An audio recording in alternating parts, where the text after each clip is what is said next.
Hello students, आज के इस वीडियो में हम आपकी क्लास 10th जनरल इंग्लिश के लेसन 8 जो 8 पार्ट है लेसन 8 उसको पढ़ने जा रहे हैं, जिसका नाम है वन स्टेप अहेड, एक कदम आगे।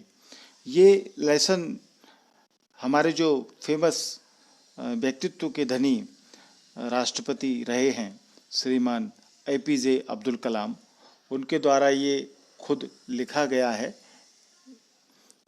उनने जो भी चीज़ें कई पुस्तकें लिखी हैं उनमें से ये लिया गया है। और ये अब्दुल कलाम आज़ाद जी जो राष्ट्रपति रहे हैं, प्रेसिडेंट हमारे भारत के, ये 2002 से 2007 तक रहे हैं। उनके बारे में, जो उनका व्यक्तित्व के बारे में जानकारी इस पार्ट में आप लेंगे। बहुत ही नॉलेजेबल पार्ट है, ये ज्ञान देने वाला पार्ट है। अबाउट द लेसन, यानी इस लेसन के बारे में हम बात करें। This lesson is from the writings of the former President of India, Dr. APJ Abdul Kalam. ये अध्याय भारत के पूर्व राष्ट्रपति डॉक्टर APJ अब्दुल कलाम के राइटिंग्स यानी उनके जो लेख हैं, लेखों में से एक है। The lesson highlights his faith in God। ये अध्याय ईश्वर में उनके विश्वास पर प्रकाश डालता है, हाईलाइट करता है कि ईश्वर में, अल्लाह में, भगवान में उनका किस प्रकार का विश्वास था। He never got disheartened by the failures। वे कभी भी अपनी फेलुअर्स, असफलताओं से निराश नहीं हुए, डिसहार्टेंड नहीं हुए। One failure leads to a greater path of success। Strange are the ways of destiny। एक असफलता सफलता की ओर ऊंची राह पर ले जाती है, और जो डेस्टिनी है, भाग्य के रास्ते निराले होते हैं, स्ट्रेंज होते हैं, अजीब होते हैं। वो जैसा हम सोचते हैं वैसा नहीं होता। भाग्य हमें कहीं से कहीं पर ले जाता है, कभी जो हम सोचते हैं उससे अच्छे की तरफ ले जाता है। तो स्टार्ट करते हैं लेसन को। जब ये लेसन स्टार्ट होता है तो APJ कलाम जो हैं दिल्ली जा रहे हैं, और वो ट्रेन में बैठे हुए हैं, और ट्रेन के बाहर जो उनको दृश्य दिखता है उसको वो वर्णन करते हुए आगे अपनी बात कहते हुए चलते हैं। तो इस लेसन को, अध्याय को आप इस तरीके से देखना है कि वो बैठे ट्रेन में डिब्बे में सोच रहे हैं और बाहर की दृश्यों को भी देख रहे हैं और पुरानी बातें अपनी कुछ हमको सुना रहे हैं। तो through the window of the compartment I watch the country side slip past. Rail के डिब्बे, कंपार्टमेंट माने रेल के डिब्बा, रेल के डिब्बे की खिड़की से मैंने पीछे छूटते हुए ग्रामीण दृश्य को देखा। स्लिप पास्ट माने पीछे छूटते हुए। जब हम ट्रेन में बैठते हैं तो जब ट्रेन चल रही होती है तो आपने देखा है विंडो से जब हम बाहर देखते हैं तो ऐसा लगता है बाहर की जो दृश्य हैं वो पीछे की तरफ जा रहे हैं। तो यही वो कहते हैं कि रेल के डिब्बे की खिड़की से मैंने पीछे छूटते हुए ग्रामीण दृश्य को देखा। क्या देखा उन्होंने? From a distance the man in the fields in their white dhoti and turbans। दूर से खेतों में आदमी दिखे जो कि सफ़ेद धोती और पगड़ी में थे। टर्बन माने पगड़ी, साफा जिसे कहते हैं। and the women folk in bright splashes of color against the green background of paddy fields seemed to inhabit some beautiful paintings। और पैडी फील्ड्स यानी धान के खेतों में जो हरा भरा पृष्ठभूमि दिख रही थी, चारों तरफ ब्यूटीफुल पेंटिंग्स दिख रही थी हरी भरी, उसमें महिलाएं जो खेतों में दिख रही थी, महिलाएं, औरतें, वो अपने रंगीन रंग भरी साड़ियों में थीं, जो कि एक खूबसूरत तस्वीर की तरह लग रही थीं। वीमेन फॉक जो ग्रामीण औरतें थीं, in bright splashes of colour against the green background of paddy fields, यानी पैडी फील्ड जो थे धान के खेत, उनका ग्रीन बैकग्राउंड था।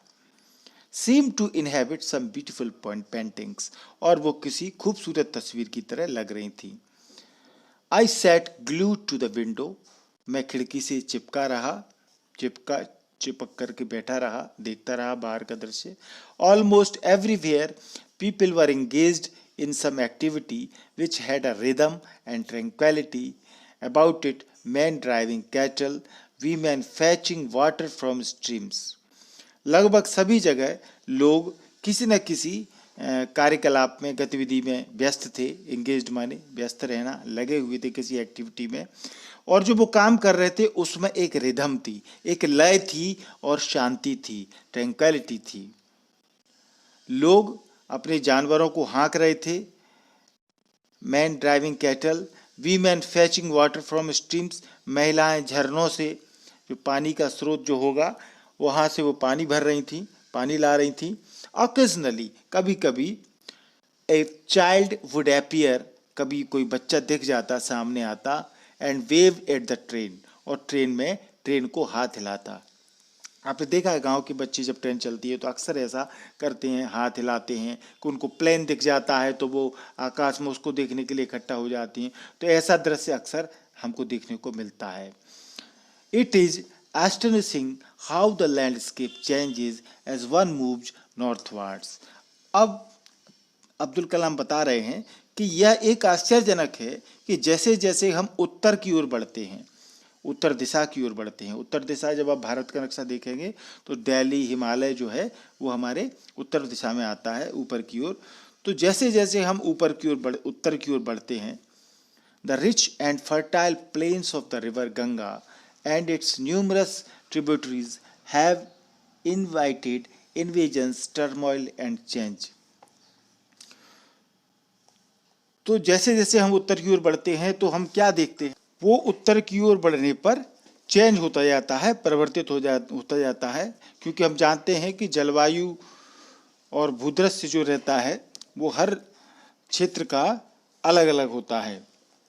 इसके बाद देखें आप, and fertile plains of the river Ganga and its numerous tributaries have invited invasions, turmoil and change। Ganga और उसकी जो सहायक नदियां हैं, छोटी छोटी नदियां जो होती हैं, जो उसमें जाके मिल जाती हैं, वो धनी और उर्वर मैदान बनाती हैं, फर्टाइल प्लेन्स यानी उपजाऊ जमीन वाले मैदान बनाती हैं, जिनमें कुछ अच्छा प्रोडक्टिव होता है। उन्होंने नदियों ने आमंत्रित किया है around 1500 BC, fair skinned Aryans swept in through the mountain passes from the far north west। अनेक आक्रमणों, विनाश यानी जो इन्वेजन्स होते हैं, आक्रमण जिसको बोलते हैं, और टर्मोइल यानी कि विनाश जो हो जाता है उसको बोलते हैं, उथल पुथल और परिवर्तन को उन्होंने आमंत्रित किया है। 1500 ईसा पूर्व, ये 1500 BC जो है ना, BC यानी होता है बिफोर क्राइस्ट, यानी ईसा मसीह के जन्म से 1500 साल पहले, इसका मतलब होता है। तो around 1500 BC fair skinned Aryans, जो गोरे, अच्छी त्वचा वाले, सुंदर त्वचा वाले आर्य जो लोग थे, आर्यंस, वो सुदूर उत्तर पश्चिम से आकर के उत्तरी दर्रों से एक स्वेप्ट, एक लहर के रूप में प्रवेश किया उन्होंने, और पूरे क्षेत्र पर उन्होंने आधिपत्य कर लिया। Fair skin Aryans swept in through the mountain passes from the far north east. The 10th century brought Muslims, 10वीं शताब्दी मुस्लिमों को लाई, who later mingled with the local people, जो कि बाद में स्थानीय लोगों से घुल मिल गए। मिंगल माने होता है मिल जाना, तो मिल गए वो आकर के, and became an integral part of this country, और वो इस देश का अभिन्न भाग बन गए। तो किस प्रकार से हमें ये लेसन में अब्दुल कलाम आज़ाद, जो बहुत ही विद्वान व्यक्ति थे, राष्ट्रपति थे हमारे, उन्होंने ऐतिहासिक और भौगोलिक पृष्ठभूमि को, अपने ज्ञान को बताया है हमें। इस लेसन में ये भी दिख रहा है, one empire gave away to another, एक साम्राज्य ने दूसरे के लिए रास्ता दिया, यानी कि उसको हटाता गया वो। रिलीजियस कॉन्क्वेस्ट्स कंटिन्यूड, धार्मिक जीत, विजय जो होती हैं वो जारी रहीं, लोग बाग आगे बढ़ते रहे, राजा लड़ते रहे। ये धार्मिक तौर पर भी ये चलता रहा। All this time the past of India south of the Tropic of Cancer remained largely untouched, safe behind the shield of the Vindhya and Satpura mountain ranges। यहाँ ट्रॉपिक ऑफ कैंसर माने होती है जो कर्क रेखा। तो इस दौरान भारत का वो भाग जो कर्क रेखा के दक्षिण में है, south of the tropic of cancer, ज्यादातर वो अनटच्ड रहा, अनछुआ रहा इन सब गतिविधियों से। और उसको किसने बचाया? सतपुड़ा और विंध्याचल की जो पर्वत श्रृंखलाएं हैं वो ढाल की तरह बनी रही उनके लिए, और वो एरिया उससे सुरक्षित बना रहा। The Narmada, Tapti, Mahanadi, Godavari and Krishna reverse had woven a net of almost unassailable protection for the tapering Indian peninsula। Peninsula माने होता है प्रायद्वीप। तो नर्मदा, ताप्ती, महानदी, गोदावरी और कृष्णा के सकरे सकरे होते हुए क्षेत्र जो थे वो भारतीय पेनिनसुला, प्रायद्वीप के लगभग अजेय, यानी जिसको हराया नहीं जा सकता, वो सुरक्षात्मक एक जाल की रचना कर दी थी इन नदियों ने उस भारतीय प्रायद्वीप के लिए। तो बहुत सुरक्षा हमारी इन नदियों के द्वारा की गई ताकि हम आने वाले आक्रमणों से बच सकें। To bring me to Delhi my train had crossed all these geographical impediments. और मुझे दिल्ली लाने के लिए मेरी जो रेलगाड़ी थी उसने सारी बाधाओं को, इम्पेडिमेंट्स माने होती बाधाएं, जो भौगोलिक बाधाएं, पहाड़, ऊंचे पहाड़, दर्रे, नदियां, इन सब को पार करते हुए रेल दिल्ली ले जा रही थी उनको, through the power of scientific advancement. इन सारी बाधाओं को वैज्ञानिक प्रगति की शक्ति से पार किया। क्योंकि आप जानते हैं उनका ये कहने का मतलब ये है कि जितनी भी नदियां थी उन पर पुल बनाए गए, ब्रिज बनाए गए, रास्ते, सड़कें बनाई गई पहाड़ों को काट करके। तो ये सब किस वजह से हुआ? वैज्ञानिक प्रगति के द्वारा हुआ, साइंटिफिक एडवांसमेंट से हुआ। रेलगाड़ी बनी तो तभी तो वो दिल्ली आज पहुंच पा रहे थे। इसलिए वो कहते हैं कि मुझे दिल्ली लाने के लिए मेरी रेलगाड़ी ने इन सारी बाधाओं को वैज्ञानिक प्रगति की शक्ति से पार किया। I halted for a week in Delhi, the city of the great Sufi Sant Hazrat Nizamuddin, and appeared for the interview at DTD and P Air, जिसकी फुल फॉर्म है directorate of technical development and production air. Halt माने होता है रुकना, ठहरना। वो कहते हैं मैं दिल्ली में एक सप्ताह रुका। महान सूफी संत हजरत निजामुद्दीन का ये शहर है, और वहाँ DTD एंड P एयर, यानी जिसको हिंदी में बोलेंगे निदेशालय, तकनीकी विकास और उत्पादन वायु का निदेशालय, उसके इंटरव्यू, साक्षात्कार में मैं शामिल हुआ। I did well at the interview, मैंने अपने इंटरव्यू में, साक्षात्कार में बहुत अच्छा किया, अच्छे आंसर दिए मैंने। The questions were of a routine nature and did not challenge my knowledge of the subject. जो प्रश्न पूछे गए थे इंटरव्यू में वो काफ़ी रेगुलर, नियमित रूप से पूछे जाने वाले प्रश्न थे, हर इंटरव्यू में पूछे जाते हैं, वे जनरल प्रश्न थे। और उन्होंने मेरे विषय के बारे में कोई ज्ञान की चुनौती मुझे नहीं दी, यानी कि मेरे विषय के बारे में कुछ खास उन्होंने नहीं पूछा जिससे कि मुझे कुछ कठिन लगे कि हाँ मेरे सब्जेक्ट रिलेटेड कोई बात इंटरव्यू में की है। तो ऐसा वो बताते हैं। Then I proceeded to Dehradun for my interview at the air force selection board. और फिर वो कहते हैं कि दिल्ली में ये देने के बाद इंटरव्यू, फिर मैं वायुसेना चयन समिति के अपने साक्षात्कार के लिए आगे देहरादून की ओर बढ़ गया। यानी इसके बाद, दिल्ली के बाद वो देहरादून गए जहाँ के उनको एयरफोर्स का इंटरव्यू देना था। At the selection board, selection board माने जो इंटरव्यू लेते हैं, जो 5-6 लोगों की समिति होती है सिलेक्शन करने वाली, उसको सिलेक्शन बोर्ड कहते हैं। तो सिलेक्शन बोर्ड जो था, the emphasis was more on personality than on intelligence. तो वायुसेना का जो सिलेक्शन बोर्ड था जॉब के लिए, उसमें ज़्यादा जो लोग इंटरव्यू में ध्यान दे रहे थे वो इंटेलिजेंस पर ध्यान नहीं दे रहे थे, उसकी तुलना में वो व्यक्तित्व पर ध्यान दे रहे थे, पर्सनैलिटी पर ध्यान दे रहे थे। Perhaps they were looking for physical fitness and an articulate manner. कि शायद वे तलाश कर रहे थे एक शारीरिक चुस्त फुस्त आदमी, यानी फिजिकल जिसकी अच्छी हो, और एक स्पष्ट वक्ता हो जो सही से बोल सकता हो, हकलाए नहीं, ऐसे किसी व्यक्ति की तो वो तलाश कर रहे थे। I was excited but nervous, मैं उत्तेजित था पर घबराया हुआ था। डिटरमाइंड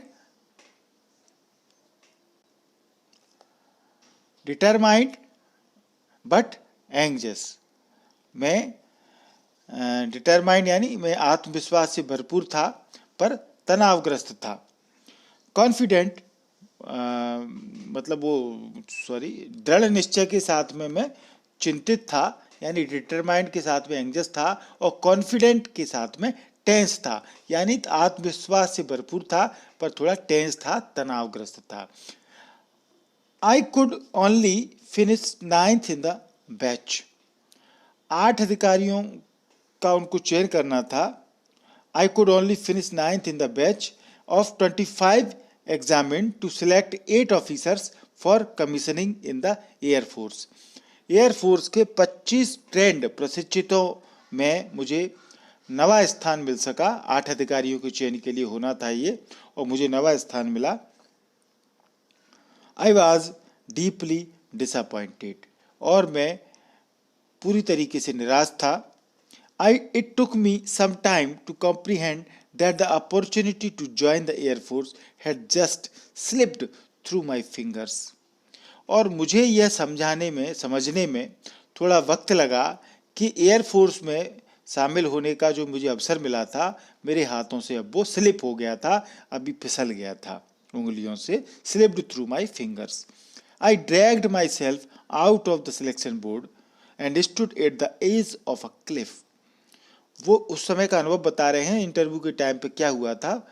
तो फिर वो कहते हैं कि मैंने किसी तरीके से खुद को चयनकर्ता जो समिति थी सिलेक्शन बोर्ड की, उसके ऑफिस से थोड़ा बाहर निकाला, खींच करके खुद को मैं ले गया, और जाकर के एक पहाड़ की खड़ी ढलान, क्लिफ मान होती पहाड़ की खड़ी ढलान, तो उसके सिरे पर जाकर के मैं खड़ा हो गया।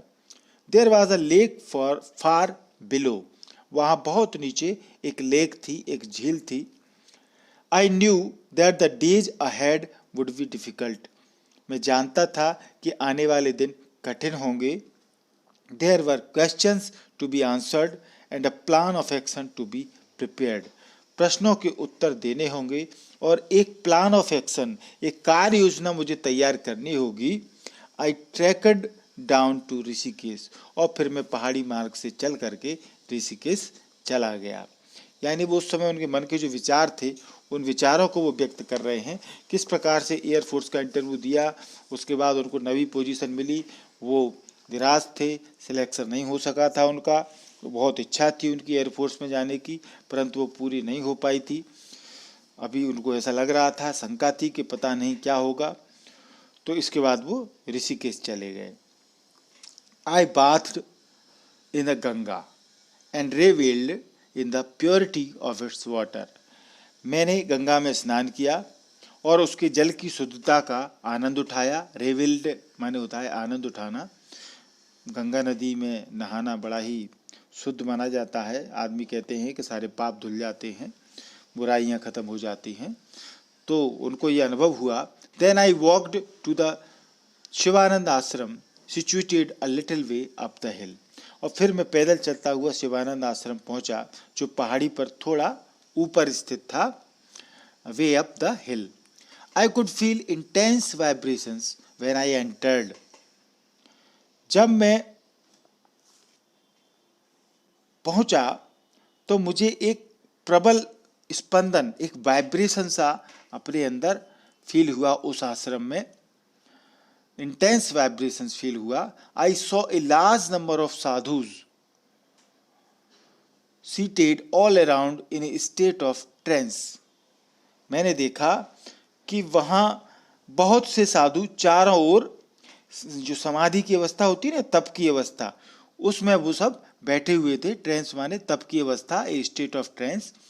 आई had read that sadhus were psychic people, मैंने ये सुन रखा था, पढ़ रखा था कि साधु जो होते हैं वो प्रबल मानसिक शक्ति वाले लोग थे। साइकिक यानी होता है प्रबल मानसिक शक्ति, यानी एक ऐसा व्यक्ति जिसके पास ऐसी शक्ति होती है जो भविष्य में होने वाली घटनाओं को पहले से ही जान लेता है, ऐसे वो साइकिक कहते हैं। तो वहाँ ऐसे बहुत से साधु थे, उनको देखा मैंने।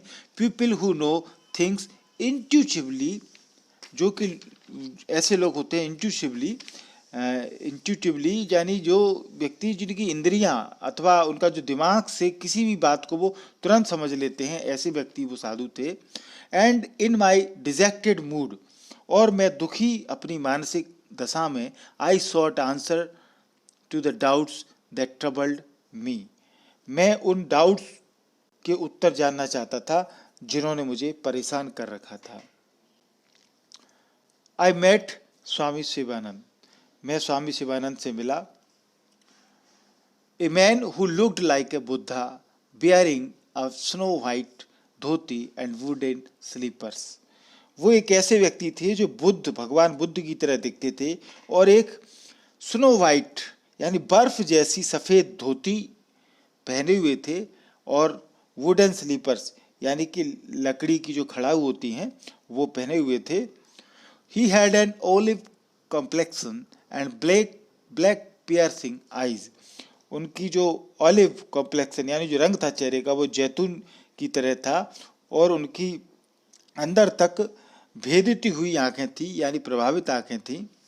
आई was stuck by his irresistible almost child like smile and gracious manner, मैं उनके इस प्रतिरोध रहित यानी इरेजिस्टिबल जिसका कोई विरोध नहीं कर सकता और लगभग बच्चे जैसी मुस्कुराहट, चाइल्ड लाइक स्माइल उनके चेहरे पर थी और ग्रेसियस मैनर प्रभावपूर्ण तरीके से मैं बड़ा ही अत्यधिक प्रभावित हुआ उनसे। I introduce myself to the Swami ji, मैंने स्वामी जी को अपना परिचय दिया। My Muslim name aroused no reaction in him, मेरा मुस्लिम नाम सुनकर भी उनके अंदर कोई प्रतिक्रिया नहीं हुई, उन्हें कोई फर्क नहीं पड़ा। Before I could speak any further, इससे पहले कि मैं आगे कुछ कह पाता, he inquired about the source of my sorrow, उन्होंने मेरे दुख का कारण पूछा। He offered no explanation of how he knew and that I was sad and I did not ask, उन्होंने इस बात का कोई स्पष्टीकरण नहीं दिया कि उन्हें कैसे पता चला कि मैं दुखी था और मैंने पूछा भी नहीं उनसे, पर पता नहीं कैसे उन्होंने जान लिया कि मैं दुखी था। I told him about my unsuccessful attempt to join the Indian air force and my long cherished desire to fly, मैंने उन्हें भारतीय वायुसेना में शामिल होने और अपने लंबे समय से उड़ने का जो मेरा सपना था लंबे समय से, उसको पूरा करने के प्रयास के असफल होने के बारे में बताया। आई told him about my unsuccessful attempt, मेरे जो अनसक्सेसफुल यानी जिस प्रयास में मैं फेल हो गया था उसके बारे में बताया कि मैं एयरफोर्स में ज्वाइन होना चाहता था, मेरी बहुत लंबे समय से इच्छा थी कि मैं उड़ूं प्लेन में जा कर के, तो ये चिंता मैंने बताई। ही स्माइल्ड, वे मुस्कराए। Washing away all my anxiety almost instantly, मेरी सारी चिंताओं को लगभग पल भर में उन्होंने दूर कर दिया, धो दिया बिल्कुल। Then he said in a feeble but very deep voice, फिर उन्होंने एक कमजोर पर एक डीप वॉइस, एक गहन गंभीर स्वर में ये बात कही, बहुत इंपॉर्टेंट बात है ये। डिजायर, जो कामना होती है, इच्छा, अब ये स्वामी शिवानंद बता रहे हैं, बोल रहे हैं, उनकी बात है ये। When it stems from the heart and spirit, वो कहते हैं जब इच्छा, डिजायर, कामना जो कि हमारे आत्मा और हृदय से उत्पन्न होती है, पनपती है। When it is pure and intense, और जब ये इच्छा पवित्र हो, प्रबल हो, possesses awesome electromagnetic energy, तो वो आश्चर्यजनक हमारे अंदर एक विद्युत चुंबकीय ऊर्जा पर का अधिकार रखती है, इलेक्ट्रोमैग्नेटिक एनर्जी पैदा करती है। जब सच्चे मन से कोई इच्छा हमारे अंदर पैदा होती है, this energy is released into the ether each night, और ये ऊर्जा हर रात, ईथर माने अंतरिक्ष, अंतरिक्ष से अंतरिक्ष में मुक्त हो जाती है। क्यों मुक्त हो जाती है रात होने पर? As the mind falls into the sleep state, क्योंकि उस समय हमारा जो दिमाग है वो नींद की अवस्था में चला जाता है। Each morning it returns to the conscious state reinforced with the cosmic currents. और जब भी सुबह होती है तो हर सुबह यह एक कॉन्शस, एक सचेत अवस्था में लौट करके आ जाती है। और लेके जब ये लौट के आती है इच्छा हमारे मन में, जब हम जाग जाते हैं तो इसमें ब्रह्मांड की जो धाराएं हैं, करंट, कॉस्मिक करंट रहता है और ये बहुत ही पावरफुल, शक्तिशाली रीइंफोर्स होकर के द्वारा हमारे अंदर आती है। यानी जो इच्छा है हमारे अंदर, जो सच्ची इच्छा सच्चे मन से आई है, वो हमको हमारे अंदर दिन ब दिन बढ़ती और प्रबल होती हुई चली जाती है। That which has been imaged will surely and certainly be manifested. वह जिसकी छवि बनाई गई है, जिस कामना इच्छा की छवि बनाई गई है, निश्चित रूप से वो प्रदर्शित होगी, कभी न कभी आएगी। वो कहते हैं Swami Shivanand, you can rely young man, नवयुवक तुम विश्वास कर सकते हो, upon the ageless promise as surely as you can rely upon the eternally unbroken promise of sunrise and of spring। वो कहते हैं युवक, इस आयु रहित वादा जो है पर उतनी ही निश्चितता से विश्वास करो जैसे कि तुम विश्वास करते हो न टूटा हुआ चिरंतन वादा जो सूर्योदय का। यानी हम सभी जानते हैं कि सूर्योदय होना ही है, इस पर हमको विश्वास है। ये कभी हो ही नहीं सकता कि अगले दिन रात खत्म हो और सुबह सूर्योदय न हो। कोई भी बेवकूफ़ व्यक्ति भी इस बात पर अविश्वास नहीं कर सकता। तो वो कहते हैं बिल्कुल उसी तरीके से जैसे कि हम विश्वास करते हैं कि सूर्योदय होगा और बसंत आएगा, स्प्रिंग आएगा, उसी तरीके से तुम इस बात पर भी विश्वास रखो कि जो तुमने सोचा है वो भी निश्चित होगा। When the student is ready, the teacher will appear। जब छात्र तैयार हो कुछ सीखने के लिए तो शिक्षक प्रकट हो जाएगा। The teacher will appear। How true, कितना सच है ये। Here was the teacher to show the way to a student who had nearly gone astray।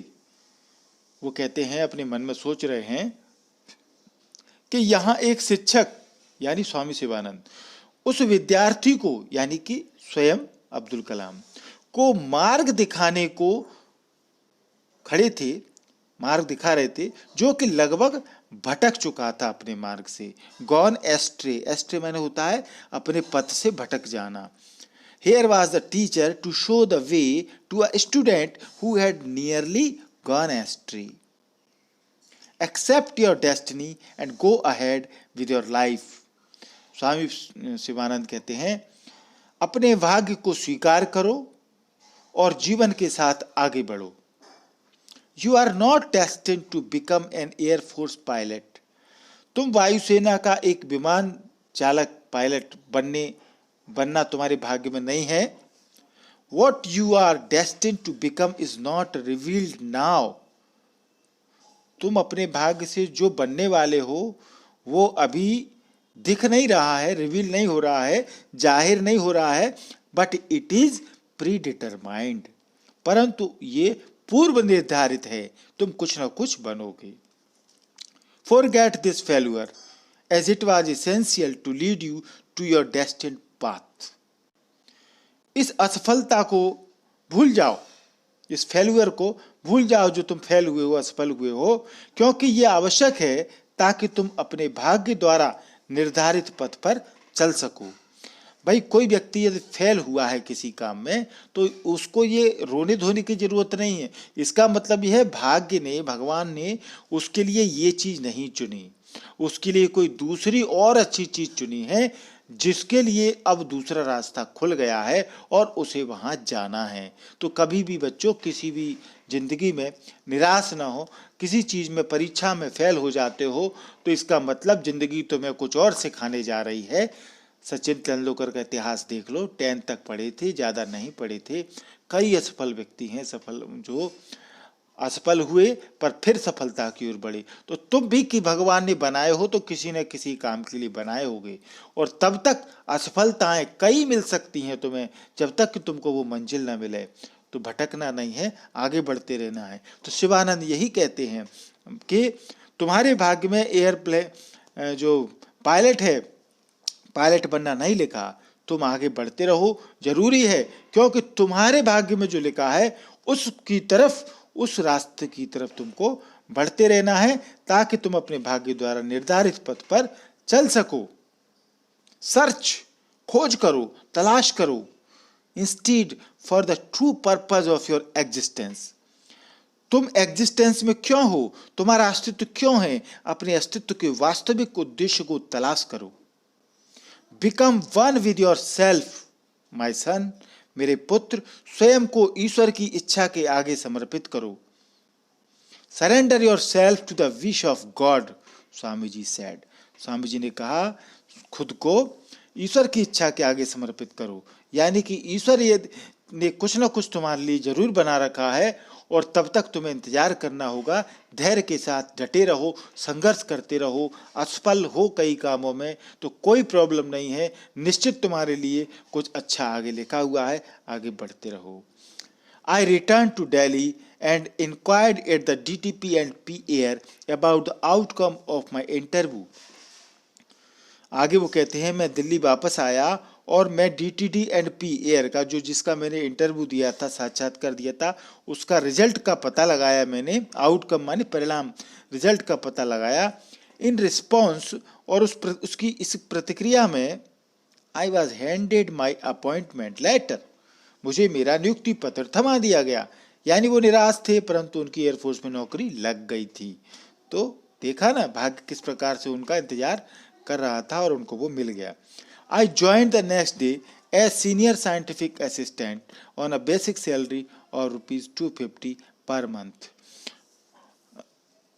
मैंने अगले दिन अपने वरिष्ठ वैज्ञानिक सहायक का पद मैंने लिया, ज्वाइन किया। ₹250 महीना के मूल वेतन मुझे मिला, बेसिक सैलरी मुझे तनख्वाह मेरी हुई।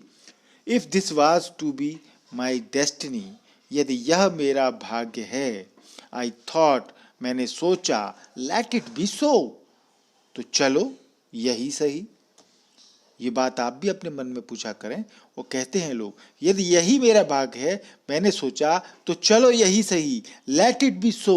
फाइनली, अंततः, I was filled with mental peace, मैं मानसिक शांति से भर गया, मेरे अंदर मानसिक शांति मिल गई। No more did I feel any bitterness और resentment at my failure to enter the Air Force. अब मुझे वायुसेना में, एयरफोर्स में शामिल होने में अपनी असफलता के प्रति कोई और बिटरनेस, कड़वाहट या रोष, गुस्सा, रिसेंटमेंट महसूस नहीं होता था। All this was in 1958। ये सब बातें हुई थी वर्ष 1958 में। ये अब्दुल कलाम आज़ाद ने अपने बारे में बताया, तो उनकी फेल्योरिटी के बारे में बताया, उनके मन में जो फीलिंग्स आती थी वो बताया। इनसे आपको भी कुछ सीखने को मिला होगा। तो अपने रास्ते पर आगे बढ़ते रहें, फेल्योरिटी से न घबराएं। ये वीडियो आपने देखा, इसको आप लाइक जरूर करें। यदि वीडियो अच्छा लगा है तो लाइक के लिए आपको ये दबाना है, इसके दबाने से हमको पता लगता है हमने वीडियो अच्छा बनाया, और हम और अच्छे वीडियो आपके लिए बनाते हैं। चैनल यदि सब्सक्राइब नहीं किया है तो इस MP इंग्लिश क्लासेज को आप सब्सक्राइब करें। लाल कलर से सब्सक्राइब लिखा हुआ दिख रहा है, इसको आपको दबाना है। इसको दबाते ही आपके सामने ये लाल कलर का जो लिखा हुआ है वो वाइट कलर में इस प्रकार बदल जाएगा, और बगल में जो बेल आइकॉन घंटी छपी हुई है इसको आप जरूर दबाएं। तो 3 ऑप्शन आएंगे, इसमें ऑल वाला ऑप्शन जो है सबसे बड़ा, सबसे ऊपर, उसको आपको दबाना है। उसके दबाते ही मैं जो भी वीडियो बनाऊंगा वो आपके तुरंत मोबाइल पर उसका नोटिफिकेशन पहुंच जाएगा। इस वीडियो को पूरा देखने के लिए आपका धन्यवाद। Thank you.